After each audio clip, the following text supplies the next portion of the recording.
good evening, everybody. It's not raining at the moment here. It's sunny, but it's been quite a day.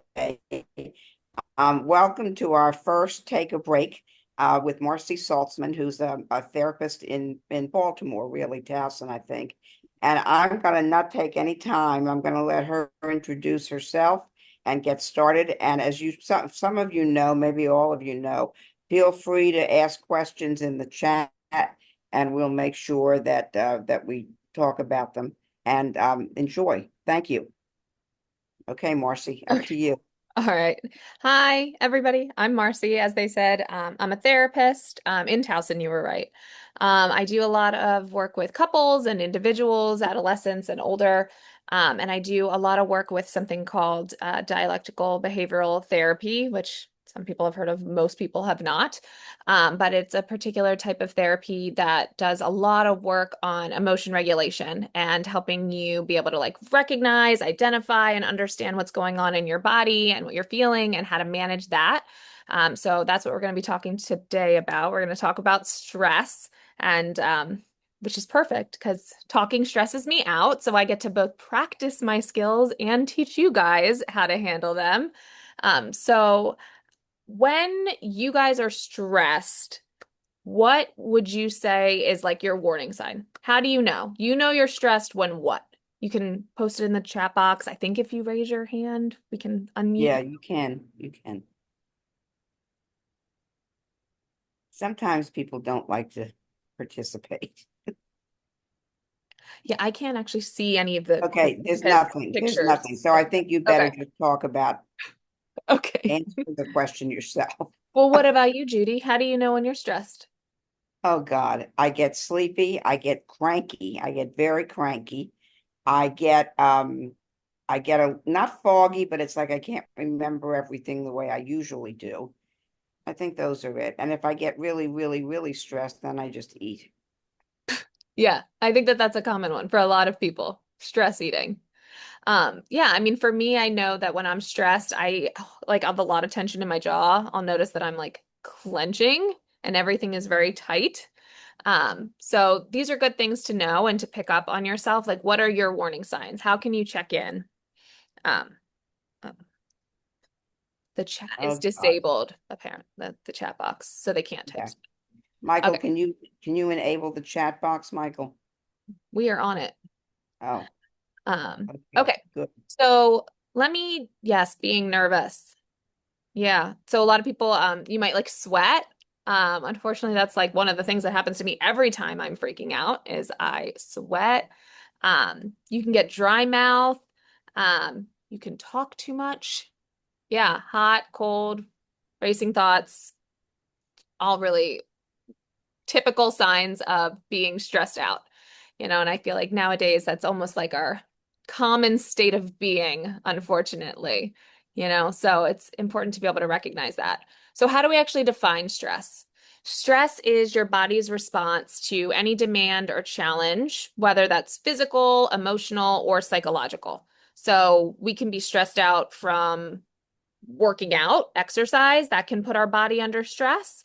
Or when most people talking about stress, they're usually talking about emotional or psychological stress, feeling overwhelmed, feeling anxious, right? But all of those things are stress. And stress kind of gets a bad rap. Most of us, when we're talking about that or we're saying that, we're saying it is kind of a bad thing, right? I'm stressed out, I'm overwhelmed, but not all stress is bad, as with most things we experience. There is healthy stress, and we need a certain level of stress to be motivated, right? Like if you were never stressed out or nervous, you'd probably sit around and not do much, right? We're motivated by that stress of like, what will happen if I don't show up at work? Right? What will happen if I don't actually get out of my bed?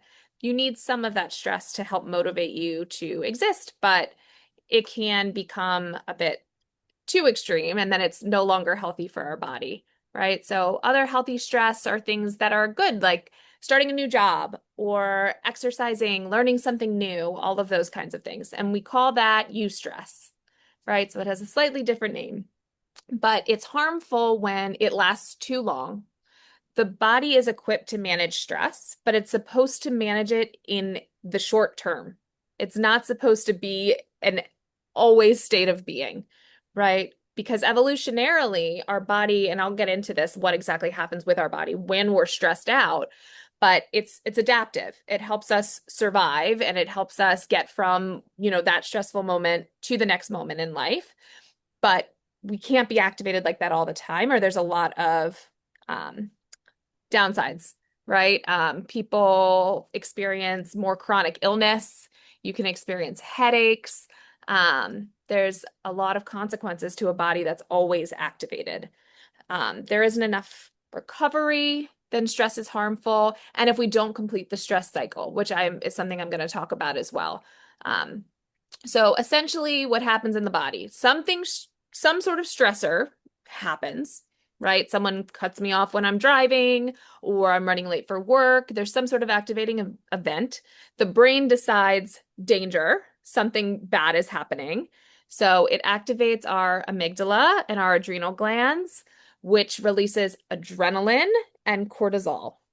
So adrenaline is what we need in the immediate, right? Adrenaline is the thing that allows people to do crazy things, like the person who can suddenly lift a car to save somebody who's under it, right? That's because we have tons of adrenaline pulsing through our body. It increases our heart rate, it increases our breathing, it increases blood flow to the muscles, which is why people can suddenly get like crazy super strength for like 20 seconds. It slows down our digestion. So we need that. We need that adrenaline, right? At least in the short term. Cortisol is the second part. We also call that the stress hormone. And that's what helps you over the next several minutes or hours. So it's adrenaline first, and then the cortisol hits, right? So you can kind of think of cortisol as like your body's energy manager, right? It raises your blood sugar.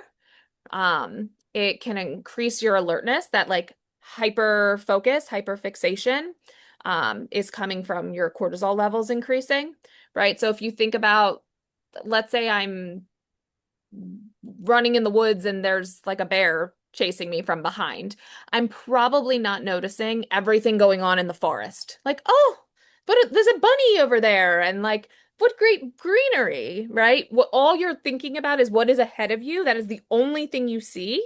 That alertness is coming from our spike in cortisol, that we are focusing only on our survival, right? It reduces non-essential functions. So at that time, it's like, oh, digesting your food, not as important as living. So it stops happening. It slows down. It slows down all these processes in our body, and our focus is only on getting from point A to point B. And it prepares the body to keep moving. So as you can see, helpful in the short term, right? But if that's happening all of the time, we end up with a lot of issues, right? So if our body is not digesting properly, if our blood sugar is rising, right? That's why it can make it very hard to sustain healthy weight, to manage appetites, because those things are being directly impacted by our cortisol levels. But we do want cortisol. You just don't want an overload of it, right? Everything is good in moderation. So for a typical person who's not overly stressed out, your cortisol should be at its highest level in the morning, and then it gradually decreases through the day, and it should drop in the evening, right? And as I mentioned in the beginning, that sort of little bit of stress is what keeps us activated and motivated, right? So it sort of makes sense that we would want that to peak in the morning and like, kind of like use it throughout the day until it gets depleted. And then sleep becomes our sort of like rejuvenation period. I always like to think of sleep as like my personal charger, because I'm like done by the end of the day. And if I do not have that sleep, I am not a functional person in the morning, right? So we wake up, we focus, we have energy, we fall asleep. But sometimes stress becomes chronic, right? So that is when it's happening often, almost every day for more than an hour a day. As you can see, I have a fancy Aura ring, all the smartwatches, I have all the devices. These things are pretty good at telling you when you're stressed out, and also pretty horrifying when I look at my thing every day and it's like, you have spent 3 hours in high stress today. But these things are kind of helpful to sort of see and to test, like, well, it's higher than usual today. And that can help you figure out what those warning signs are for you. Like, you know what? That's probably why I have a migraine. I've been stressed out all day today. But we want to keep it if I have higher stress, I need more recovery, right? So I might need to do some breathing, which we will do at some point, right? Or I might need a nap, right? It's not necessarily that it's bad, but I have to recognize it to respond to it, right? So cortisol that's elevated longer than it should can result in fatigue. So if you're ever just feeling tired, drained, that could be stress. Anxiety, irritability. Ever notice you're like short with people or everyone on the planet annoys you when you're feeling stressed? Right? That's from our cortisol being elevated for too long. Muscle tension. A couple people mentioned like tight shoulders, tight necks, for me, it's my jaw, all of that. Difficulty sleeping, and actually decreased immune responses. So people who are really stressed out get sick more. That person who's got like a cold every 5 seconds. I'm certain this is why teachers are always sick in combination of being with kids, but you cannot be with kids all day and not be constantly stressed out. So hence everyone's sick. There is a book that I adore. It's called the Burnout Book. It's by Emily Nagoski and her sister. I can't remember her name, but also Nagoski.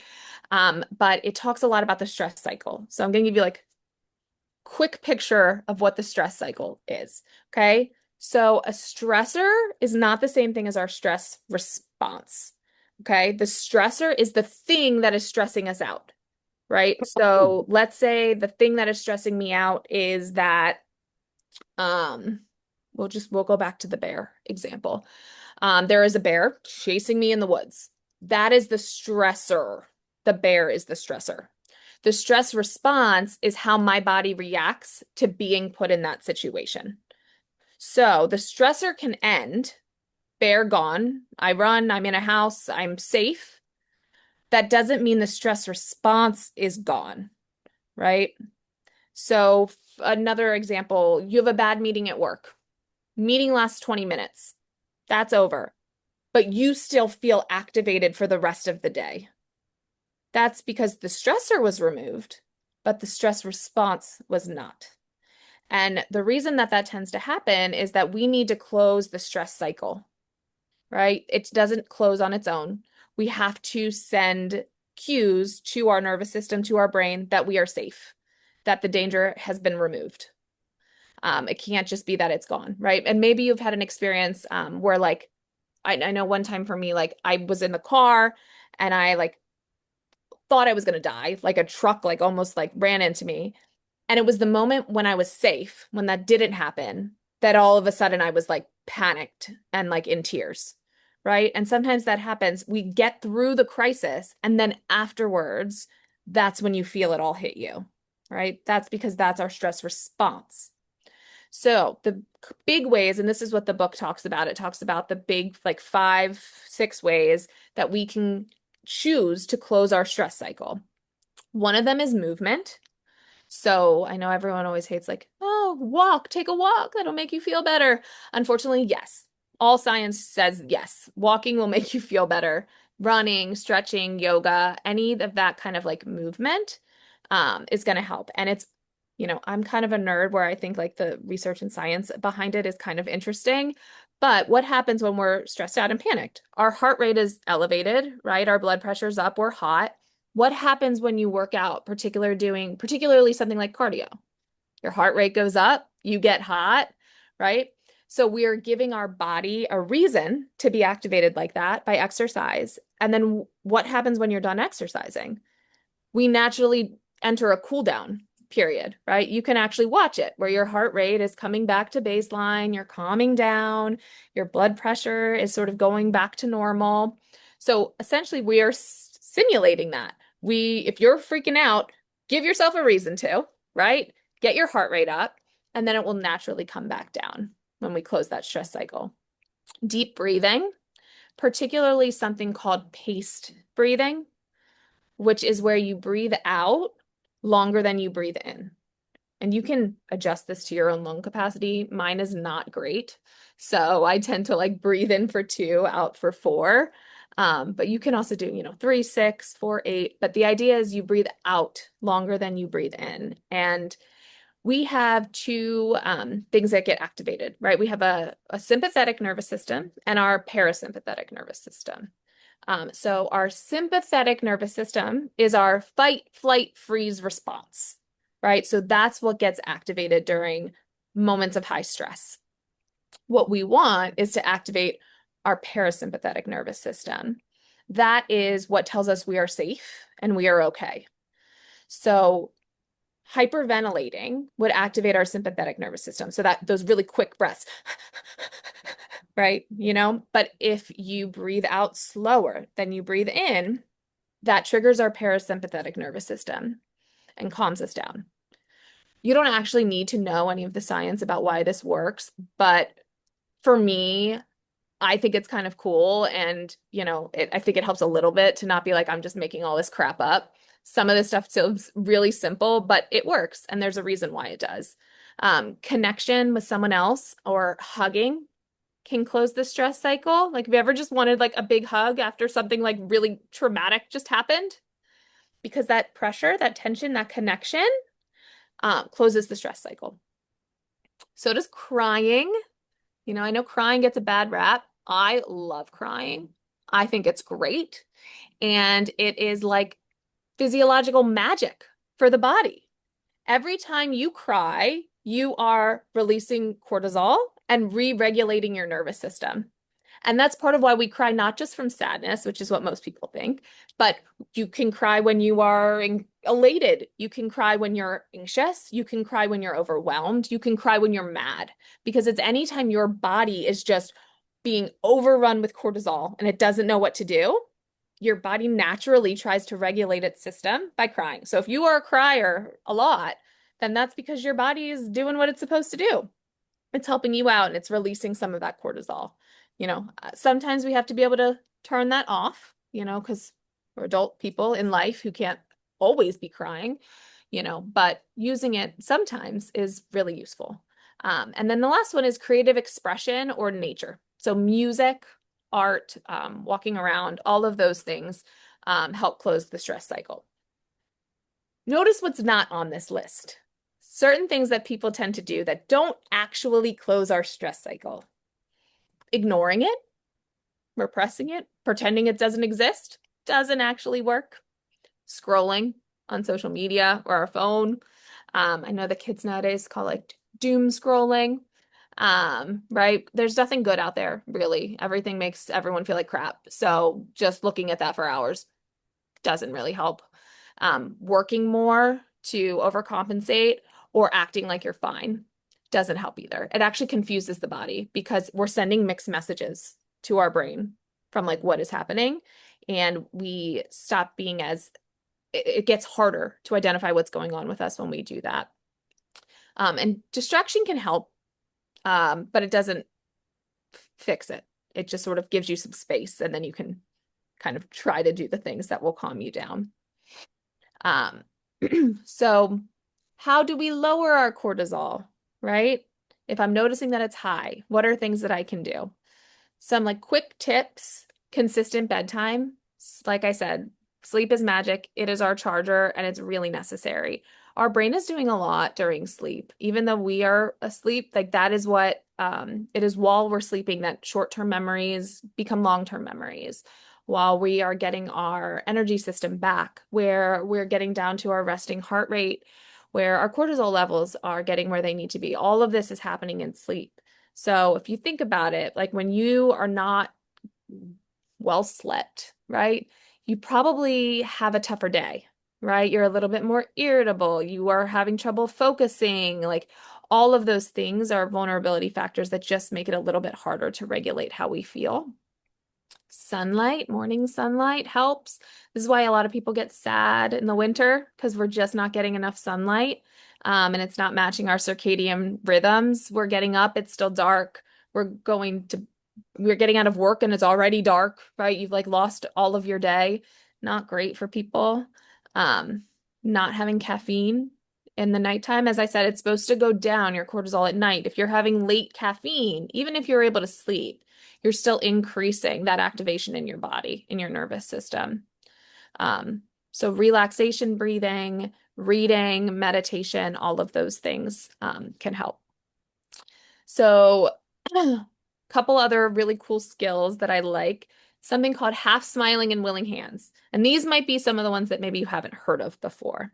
So, half smiling, I kind of call it like the Mona Lisa smile. The idea is that it's almost like a neutral face, right? So I know I'm doing it. Someone else doesn't necessarily need to be able to see it, but you're slightly upturned in the corners of your mouth, right? So I'll give you my wonderful demonstration of this, right? It's sort of like a neutral face. What I'm not doing is this, right? One, it's creepy, but also a fake smile creates tension in your face, right? Like, do it. Try to do a really big smile. I bet you feel tension in your face, in your jaw, right? That is not the face of a happy person.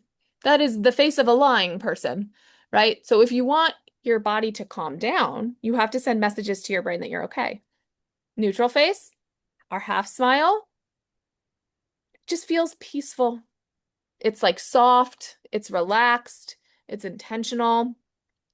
We can't always change the way we feel, but we have a lot more power over changing our body, which then changes the way that we feel, right? I think of most psychology as like weird Jedi mind tricks, because our mind kind of messes with us. But if you learn how it works, you can kind of learn how to like navigate within that, right? The other thing is willing hands. So I kind of joke, it's sort of like jazz hands, but you want them really relaxed, open, and at your side, right?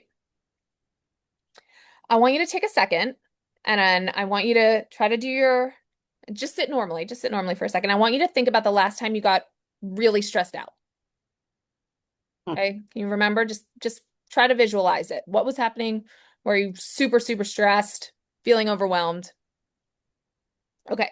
Now I want you to take a deep breath and I want you to try to relax your hands into a willing hands pose. And I want you to try to do your half smile. And now I want you to try to think of that same stressful event.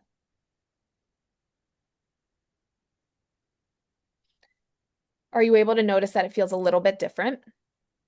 Right? Our body does certain things when it feels certain things. When it's stressed, when it's mad, you're typically clenching, right? You're leaning forward, you're tight. But if I'm relaxed, right, my body is like chill. I'm like mad, but my body's chill. It doesn't really know what to do. So it calms you down very quickly. I challenge you to try to have your next argument with someone with willing hands and a half smile. It is so hard to be pissed off when our body is like that, right? So, these are one of those things where people are like, nah, that's not going to work. But every time they go and they try it and they're like, damn you, it worked. It helps. It helps a lot. And it helps us get back into what we call our wise mind, right? We have two different things that we tend to be in, reasonable mind and emotion mind. So reasonable mind is like fact-based logic, doesn't think about emotions. I think about like Sheldon from Big Bang Theory, if you've ever seen that, or I've been told like Spock from Star Trek kind of represents this, but it's very just like data-driven. I don't care how you feel. I don't care how I feel. This is just like what we're doing, right? And you want that sometimes. Like I want my surgeon in reasonable mind. I don't want them crying while doing surgery on me because they just feel so bad. I have to go through this. Like, no, just do your job. And then we have emotion mind, which sometimes is great, but also most of us probably know sometimes we don't make the best decisions when we are only in our feels, right? Crazy in love, right? Or saying things we don't mean when we're mad, right? So what we want to do is get into this place called wise mind, where I can acknowledge how I feel, how others might feel, but I can also have thoughts about what would happen if I acted this way, right? How could this impact people? How do I weigh the logic and the feeling? And this kind of helps us put us in that place. The last skills I want to tell you real quick are called T.I.P skills. It's technically an acronym, but Linehan, who does DBT, like really takes some leniency in her acronyms. So, the T is temperature. So this one I think is really cool. I have like all of my clients use them all of the time. So changing our temperature very quickly changes how we feel and our stress response. So one thing we have is called the diving reflex. So typically, as the name says, when people dive into water, our heart rate slows down, our blood pressure goes down, our body temperature goes down, and that's to keep us alive and allow us to remain under the water for a longer period of time. One way we can trick our brain, use it to our advantage. If you get like a basin of cold water or like water in the sink, you stick your head in it. Our brains are smart, but they're not that smart. They can't tell that we're diving into a sink and not diving into the water. And that will almost immediately drop your heart rate, drop your blood pressure, and calm you down. It's like magic. Oh, you can also hold ice. I'm a really big fan of skills that no one else can see, so they don't think I'm a crazy person, but I'm regulated. Frozen water bottles do that. But anything that's very intense on your senses, if you come into my office, you'll see I have a big bowl of warheads because very intense sour will help calm down your nervous system. Our brain can't focus on everything all the time. There's too much going on. We have sensory output everywhere. So what it's going to do is it's going to decide what it thinks is the most important, and it's going to put its attention on that. So if I'm eating something intensely sour, like a warhead, if you don't like sour, you can do mint, like fireballs work, those like hard candies or whatever, the Listerine strips.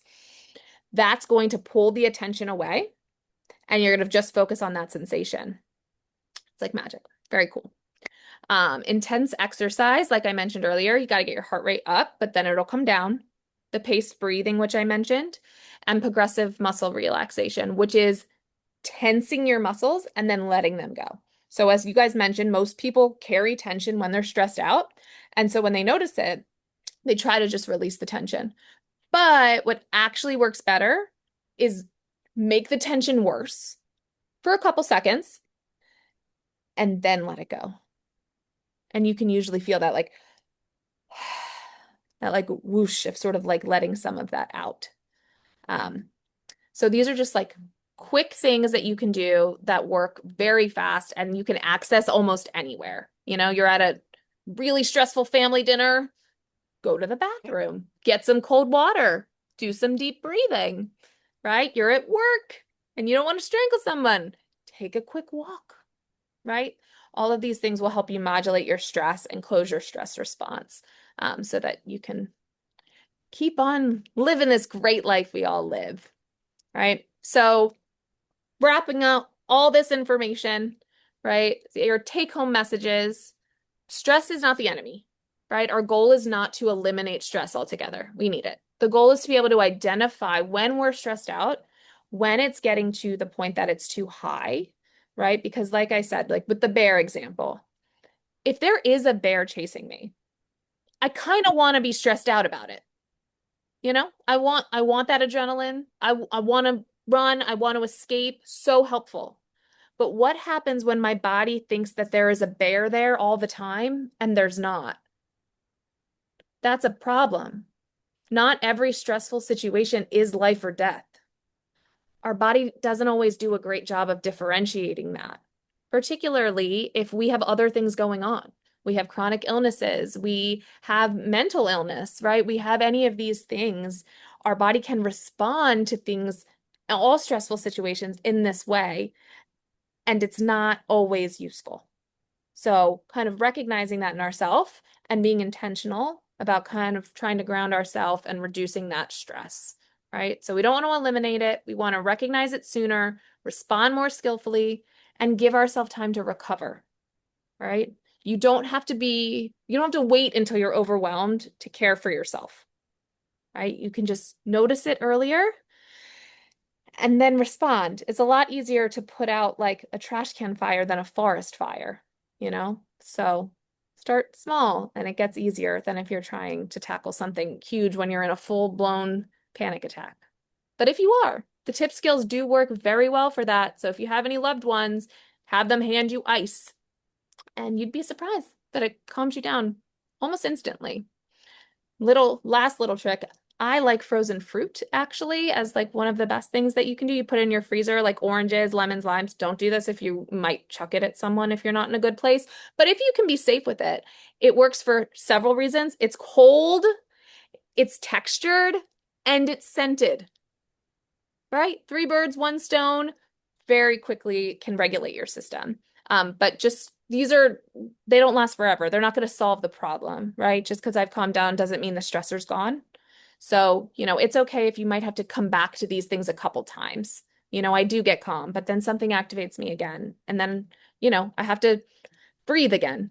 That's okay. You might have to do it a couple times. Can you see this question? I can uh, Okay. think big to help in a stressful situation. Um, what does it mean to think big? What does that do you know what that Truthfully, means? What, no, I don't. Who's asking this? like Elaine, maybe think Elaine, about what the big picture is? could you just type a little sentence there, such as during, so Parkinson's people often freeze when they're Mhm. walking. But what do you mean? So Elaine, do you mean in terms of thinking big? So somebody's frozen and then they just think like about taking big steps? Yes. Okay. So it's that. Um, So it's like visualizing, I guess. Yeah. So actually, a thing with visualizing, some people are better at it than others, but it's really cool. They've done a bunch of studies. Now I'm back to my nerdy research studies where they looked at people's brains and they're like MRIs, CAT scans. I don't know, don't quote me, but on one of those things, and they had people visualize certain experiences that were stressful for them, something like, freezing or panicking or even being happy, any of these things, and they watched what happened in their brain and your brain activated in the exact same way as it would activate if it was happening in real life and you weren't just imagining it, which is really important knowledge to us because it means that we can imagine almost anything and it's as if we're practicing it in real life, right? So if I'm imagining myself being able to move forward, to walk, to get through all of these things, my brain kind of lights up in the way that it would if I were doing that in real life. It's almost like practice. So I could see how that would be useful, right? It's sort of like, fake it till you make it. So our visualizing is an incredibly useful skill. If I can imagine myself doing it, it is a lot easier for me to then be able to do it because I'm essentially practicing in my head. Okay. Since I have Mhm. not been thrown off yet, I'll start with a couple of the questions that were submitted earlier. Um, how do you stay positive when people with whom you're sharing your diagnosis, so this is somebody with Parkinson's, when they act like it's the kiss of death? Ooh, I mean, that's not a great response. I think that sometimes people think that they are being empathetic when they respond in that way, letting you know, like, wow, like how could you handle, like, how do you, I could never, right? Like, you are so strong, like all of those things. And I think you have to kind of I always like to think about what you can do and not what you can't do, because I think that's what a lot of people do. The first thing they think about is what will this mean? What will this limit in my life? What will this change?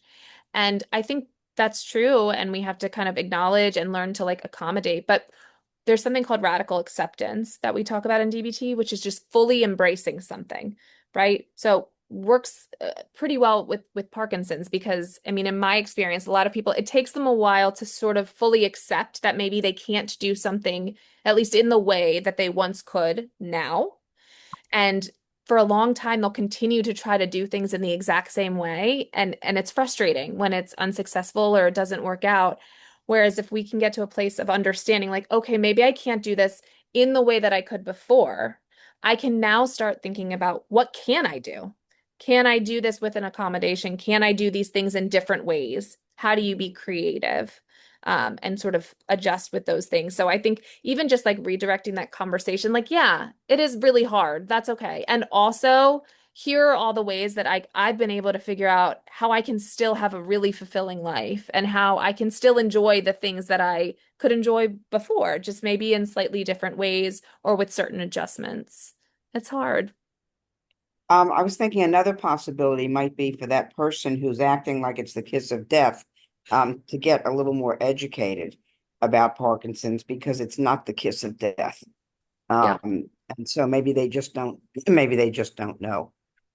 And then I think Yeah. maybe another thing is um, it doesn't always matter what other people think.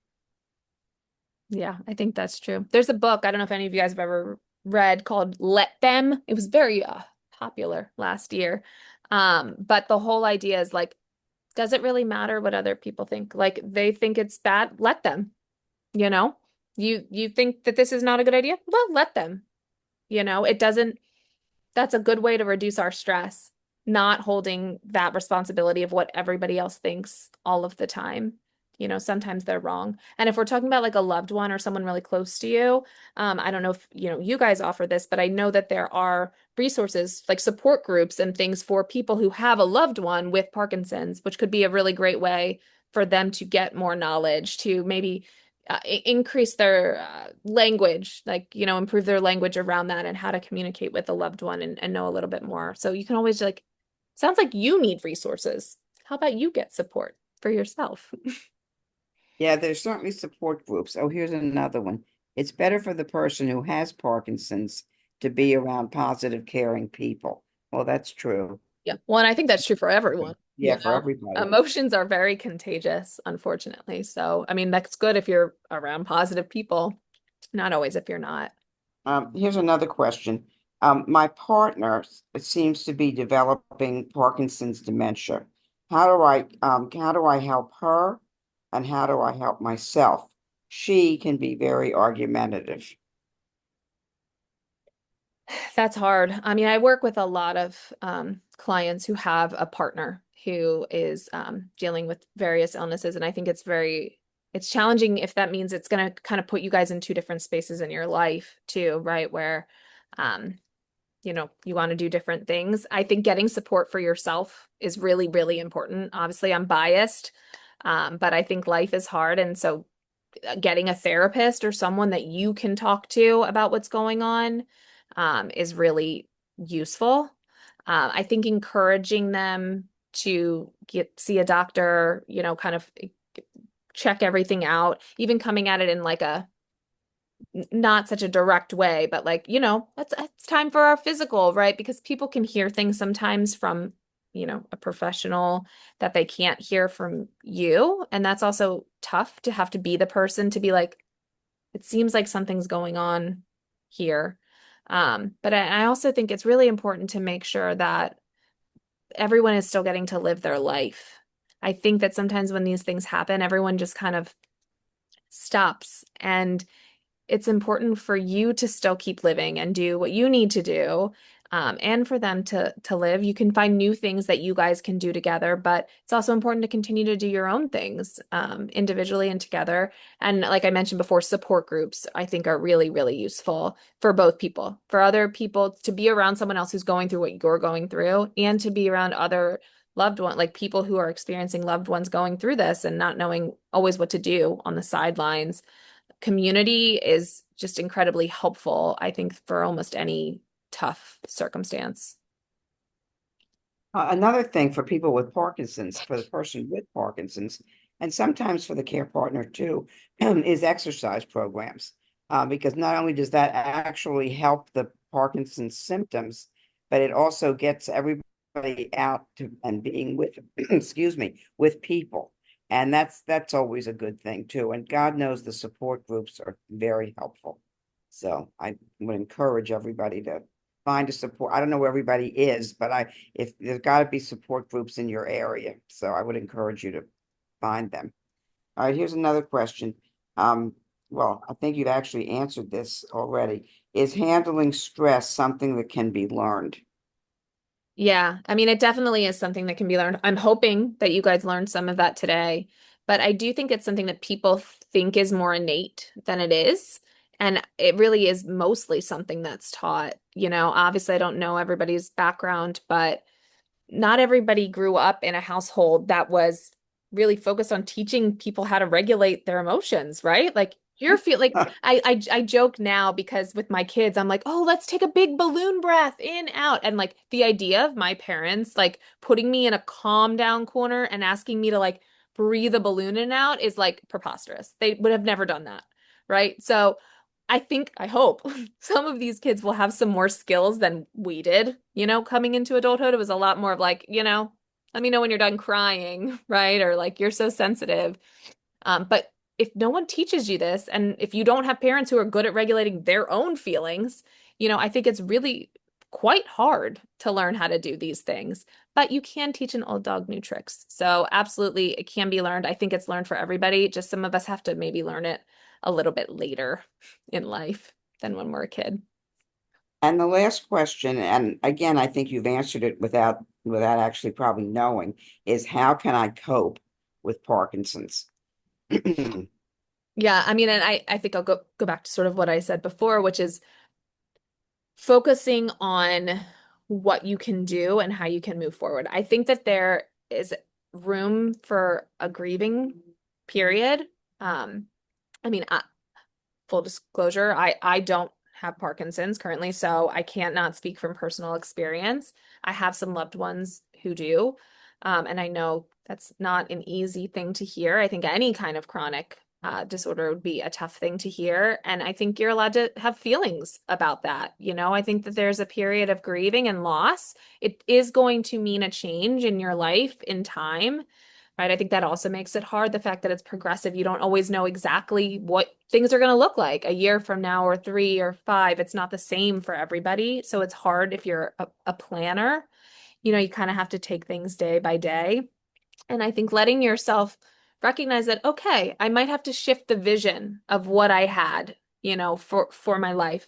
Doesn't mean it can't be something wonderful, but it might have to shift in certain ways. And I think that once we kind of sit with that and allow yourself to grieve and feel how you feel about that, then it's time to be like, okay, well, now what do I do now?